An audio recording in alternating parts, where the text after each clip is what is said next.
All right, so here's what an AP free response looks like, and especially for the IB kids, this will seem very different from what you're used to. But as of right now, my understanding, and today is April 8th, my understanding is it'll be some combination of what I'm about to do in terms of the free response questions that you'll be asked to do in this year's take-home exam.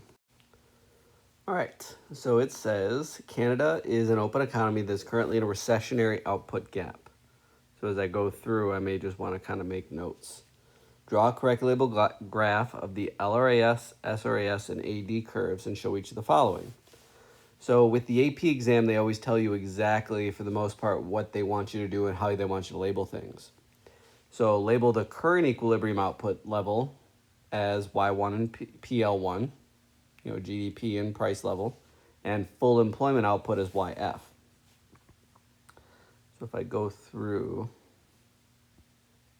price level, real GDP, LRAS, being vertical, that gives me my full employment output, YF, as they told me to label it, upward sloping SRAS curve, and our current output level is somewhere below YF. So that's Y1 and PL1. Ideally, I'd make my graph pretty large. With the screen that I'm given, I'm just kind of working with what I can. So again, this kind of shows the output gap of a recession. B, the central bank and government do not take any policy actions to close the output gap.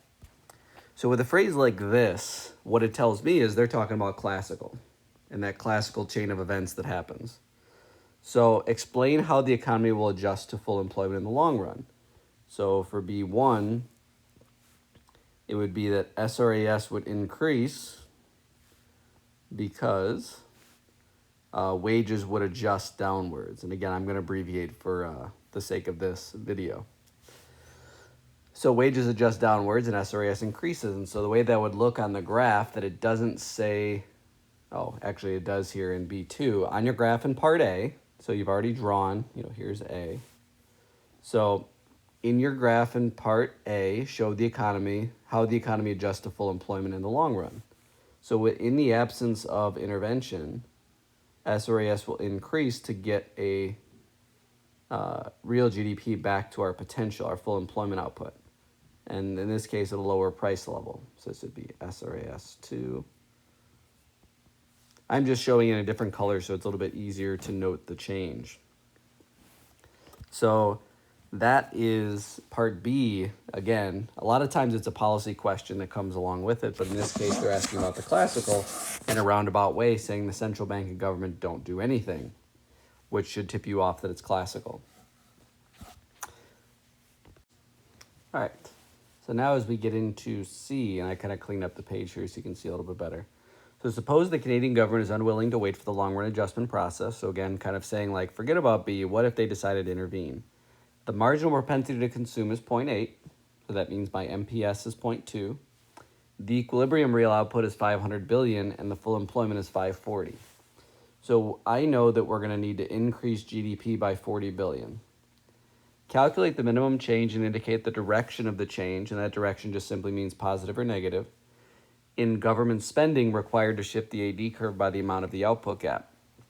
So if we want to increase GDP by 40 billion, we're going to have to figure out the change in spending, which is going to be our X, times the spending multiplier. The spending multiplier, if you remember, is 1 over the savings rate, MPS. If MPC is 0.8, then MPS is 0.2. So 1 over 0.2 equals 5. So it's going to be 5X equals plus 40 billion, which is going to get us to the $8 billion increase. So that's that plus sign. That would get us the answer to C1, 8 billion.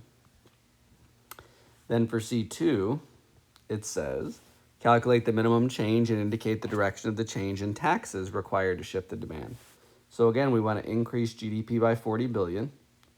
If the spending multiplier is 5, the taxing has to be a negative 4 because it's negative MPC over MPS.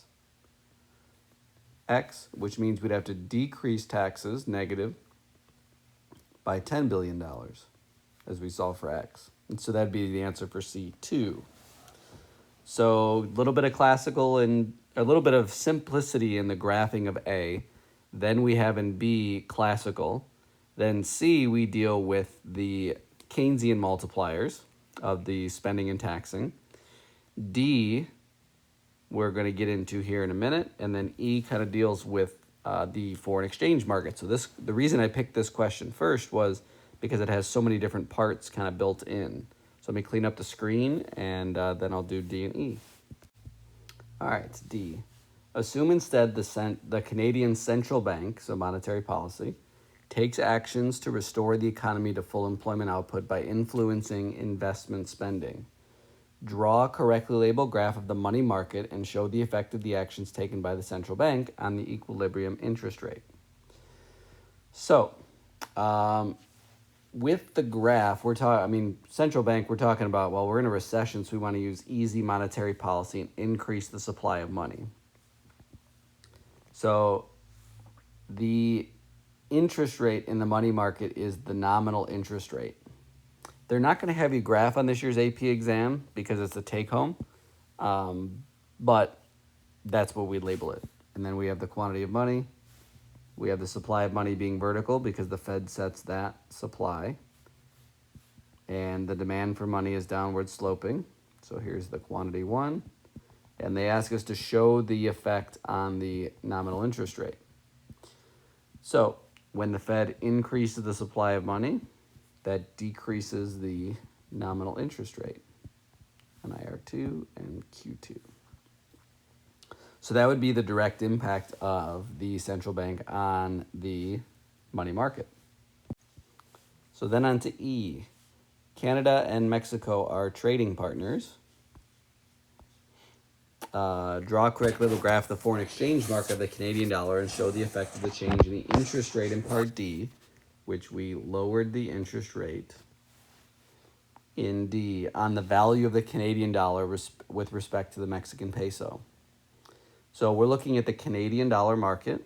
So the trick is that for the AP exam, international exchange is not on there. And so the AP kids, you haven't gotten there. But just as a review for the IB kids.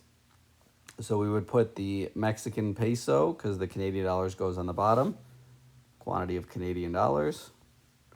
Supply and demand for Canadian dollars. So here's my original exchange rate. So with lower interest rates means there's going to be less investment in Canada. So the demand for Canadian dollars is going to decrease, causing the exchange rate to fall. And that is question 1, which on this year's exam will be the second question, or similar to the second question setup. It's almost always a policy-related question. All right, question 2 does a little bit of a few different things, kind of dealing with monetary issues and interest rates. So assume the expected inflation rate, which comes from the Phillips curve idea, is 3%. The current unemployment rate is 6%, and the natural rate of unemployment is 4%. So right off the bat, I'm thinking to myself, all right, this is in a recession, okay, because the current unemployment rate is greater than the natural rate. So draw a correctly labeled graph of the short run and long run Phillips curve. Label the current short run equilibrium as point X and plot the numerical values above on the graph. So y-axis of the Phillips curve is inflation rate. X-axis is unemployment rate. The long run Phillips curve is at the natural rate of unemployment, which in this case is 4%. And then the short run Phillips curve is downward sloping. So let's see. So short run, long run, label the current short run equilibrium as point X, which is at the current short run equilibrium, not the long run. So that would be out here somewhere, where the current unemployment rate is 6%, and that is greater than the natural rate. So then the other number I have is for the expected inflation rate, which always comes from the intersection of the two curves, which the expected inflation is 3%. So now I've kind of checked off everything in A. So B, if the actual inflation rate is the actual inflation rate greater than, less than, or equal to the expected inflation rate of 3%. Well, currently the actual rate of inflation, just like the actual unemployment rate, is 6. And so here's my short run equilibrium. So this is my current inflation rate. I'm just abbreviating. There's no reason to this isn't common notation. So the current, to answer their question for B, is the actual rate of inflation. So it's less than. And then that's all you would have to answer because there's no explanation needed. The reason could be is because the economy is in a recession, that the unemployment rate is greater than the natural rate. So B, that was B, I'm sorry, less than. C, assume loans were made taking into account the expected inflation rate of 3%. Okay, so if we expect 3%, but then thinking about the actual rate, let's say is, the actual rate is 1%, let's say. Just, it has to be lower, right? So will lenders be better off or worse off after they realize the actual inflation rate identified in Part B? So for banks, if they were expecting a 3% inflation rate, but actual inflation is lower, so we think about if inflation is lower than we expect, then the bankers are going to benefit. So they're better off. We would use their phrasing of better off. And that's because if we're expecting a 3% inflation rate, but then inflation is actually 1%, we're gaining that 2% as extra profit because we were basing our interest rate based on 3%. But 1% being lower means that people are going to pay back money that is more valuable than we were expecting. So the banks will be better off, and the anybody who borrows money will be worse off. This kind of works backwards from the way that we learn this stuff was who benefits from inflation. And usually, and that assuming that, when inflation is high, that banks lose. But if inflation is lower than expected, then banks win. And so those roles are reversed when we look at the opposite. So D, based on the relationship between the actual and expected inflation rates in Part A, 3% versus whatever this rate is, what will happen to the natural rate of unemployment in the long run? And so the answer is nothing. The natural rate isn't affected by any of these factors going on. All of this adjusting in the short run of us being in a recession and then not, has nothing to do with the long run. Phillips curve has nothing to do with economic growth, has nothing to do with the LRAS curve. So therefore, the LRPC is not going to shift for any of these reasons. So even if we expect now, if we change our expectations and say, well, now we expect this 1% inflation, well, that's going to shift the Phillips curve, the short run, down, but it's not going to have any impact on the natural rate of unemployment. All right, last question on this exam. Assume that households in econ land increase their savings for retirement. So being an AP and IB econ teacher, when I see this, the first thing I think of is, well, an increase in savings means an increase in the supply of loanable funds, because if you're saving more, then more money is in banks. So A, sure enough, using our correct label graph of the loanable funds market, show how the increase in savings will affect the equilibrium real interest rate. So they even tell us, in case you forgot, what that y-axis was. So real interest rate, quantity of loanable funds, supply of loanable funds, demand for loanable funds, equilibrium real interest rate. So that's real interest rate 1, quantity 1. So if more savings is going into banks, the supply of loanable funds comes from the savers, the demand comes from the borrowers. So it's going to be an increase, shift to the right, of loanable funds, SLF 1 and 2. And then really focusing, making sure that we put the real interest rate being lower to answer that question. So B, based solely, So this is a foreign exchange question, international trade, which will not be on this year's exam at all. But I'll go over it anyway. Based solely on the real interest rate change identified in Part A, what will happen to Econland's purchase of foreign assets? So the answer would be increase, because the interest rate in other countries will be relatively higher. So increase because you're going to invest more overseas. Invest. The stylus is really kind of breaking down on me now. But again, the international trade stuff won't be on this year's exam, so we don't have to worry about that.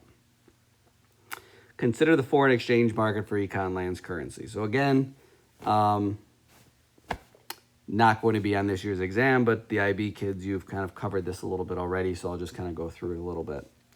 So consider the exchange rates. So I'm not going to draw it, but C1, based on your answer, what will happen to the international value? So it would decrease or depreciate. It doesn't say to explain, so I don't have to worry about anything else. So it would decrease or depreciate because now I'm going to buy more foreign assets and they're going to buy less of ours, so it's going to depreciate.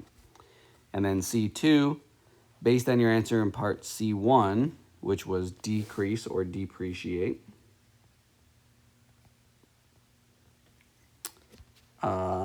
would Econland Central Bank buy or sell its currency in the foreign exchange market to offset the change in the value?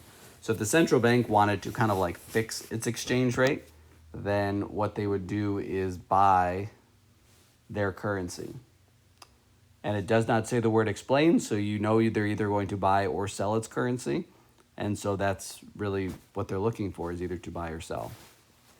So that's it for today. I'll post this answer key up, and you can go back through and ask any more questions you may have. Have a good one.